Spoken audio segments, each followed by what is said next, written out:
What's up, guys? It is I, the autistic guy. Anyway, I thought I'd let you all know about my personal battle against the Trump regime, my personal fight. I have made these YouTube videos, and it's very difficult at times. I mean, I try posting them on Facebook, but sometimes Facebook limits the amount of posts I can make per day, and I still only get a few dozen views if I do that. And if I don't do that, I often I'm lucky to get 20. I have gotten 2,000 views before, but that was the exception, not the rule. And I'll admit that it's very frustrating, but this is kind of chronicling my journey. One of the tricks I've tried is posting little shorts of like cute little animals, and people seem to love those and they subscribe to my channel.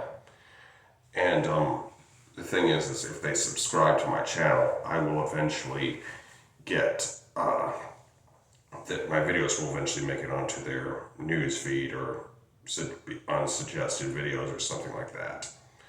And it's very frustrating to me that I'm not getting a whole bunch of views like Tennessee Brando or the Midas Touch or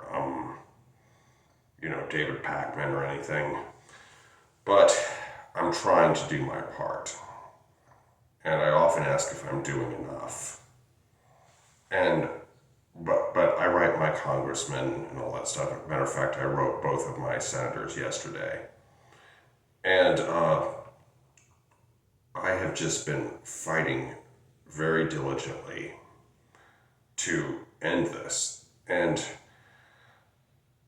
when the election was lost and Donald Trump won, I was like, damn.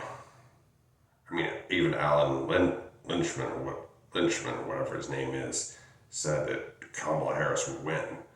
But as we know, that did not happen. And, I was like, maybe there was some kind of interference with the election, like Elon Musk to pull in some shady shit or whatever. But all I gotta say is I want a thorough investigation done after this is all over. I want to know, was that election stolen or not? And if it wasn't, it wasn't. But, I mean, Donald Trump has caused a lot of damage in the 8 months he's been president. And, I've gone to rallies and all that stuff, and I protest.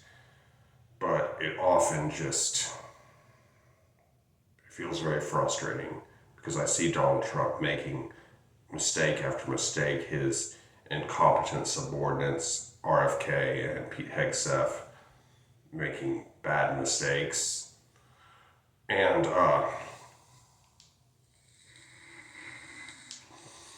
it gets disheartening at times, I'll admit it, but I'm still in the fight, and so are you guys. Just don't give up.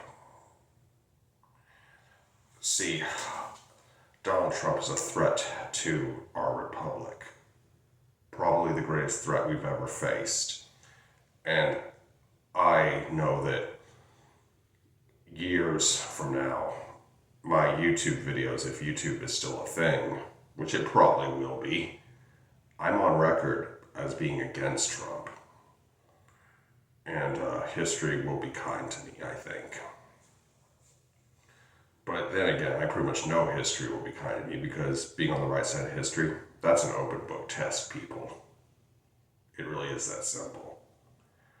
And I admit, again, that not getting very many views despite a lot of work on my part is disheartening, but I'm going to keep making these videos because I am going to do my part. I'm going to inform people about this, and I'm just going to keep fighting. I'm with you all the way. And And if you're and I also think that we need to be nicer to former MAGAs and let them into our sphere, because we need to create an atmosphere that's welcoming for them. We shouldn't shun them because we need all the help we can get. Donald Trump has the Congress, he has the Supreme Court, and all that stuff. It's totally Republican all the way and we got to deal with that until the midterms. Now, a few of them, like Marjorie Taylor Greene and Tom Massie, have broken ranks, and I congratulate them for that. It's a little late, but I congratulate them. I mean, they're certainly not, they didn't do as much as Liz Cheney or Mitt Romney did, but at least they're doing something now. And that's what we need to do. We need to create a new home for former MAGAs so they can come over to our side rather than just staying loyal to Trump until the end, because it's just, I hope Trump can be removed peacefully, because a civil war would be a very, very ugly thing.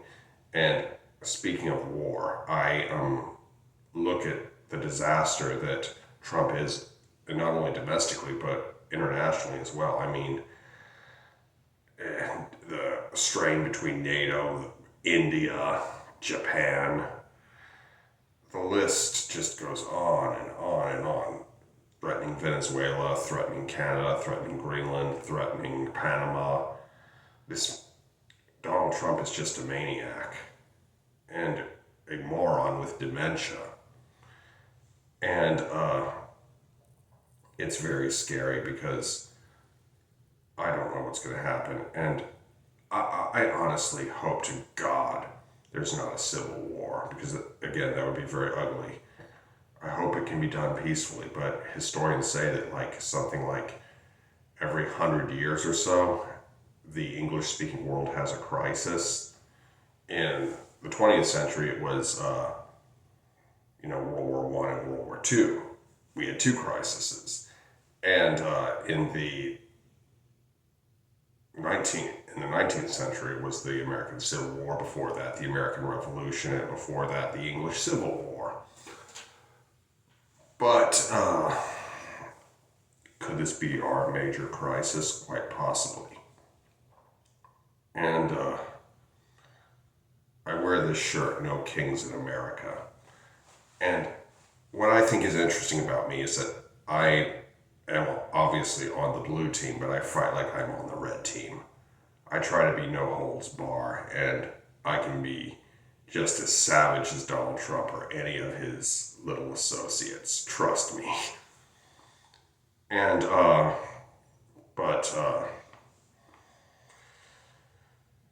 anyway,